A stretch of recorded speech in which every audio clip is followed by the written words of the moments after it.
একটা ছোট শহরের ছেলে, নাম রায়হান। মাঝে মাঝে জীবনের কঠিন সময় এমনভাবে আসে যে মানুষ নিজের ওপর থেকে বিশ্বাস হারিয়ে ফেলে। রায়হানের জীবনেও সেই ঝড় এসেছিল। বারবার চাকরির পরীক্ষায় ফেল। বন্ধুরা বলতো, তোর দ্বারা হবে না। বাবা বলতেন, বেটা, এখন সংসারে সাহায্য কর। কিন্তু রায়হান ভিতরে ভিতরে একটা কথা বিশ্বাস করত, হেরে যাওয়া মানেই শেষ নয়, হেরে যাওয়া মানে নতুনভাবে শুরু করার সুযোগ। প্রতিদিন ভোরে উঠে সে পড়ত, দিনে কাজ করত, কখনো দোকানে, কখনো টিউশনি করে। রাতে ক্লান্ত চোখে বই খুলে আবার শুরু করত, কারণ সে জানত কেউ তার ভাগ্য বদলাবে না, তাকে নিজেকেই বদলাতে হবে। একদিন শেষবারের মতো সে পরীক্ষা দিতে গেল।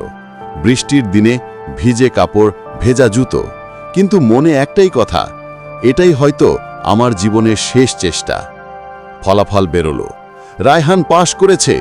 চোখে পানি চলে এলো, কারণ ও জানত এই সাফল্য শুধু নম্বরের নয়, এটা তার পরিশ্রম, ধৈর্য আর বিশ্বাসের জয়।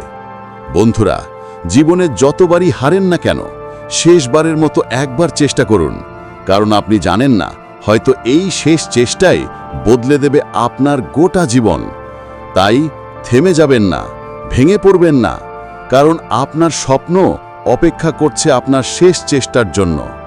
ঠিক ম্যাট্রিক্স বার্তা, শেষ চেষ্টা করো, কারণ তুমি জানো না এই চেষ্টাটাই হতে পারে তোমার জীবনের মোড় ঘোরানো মুহূর্ত।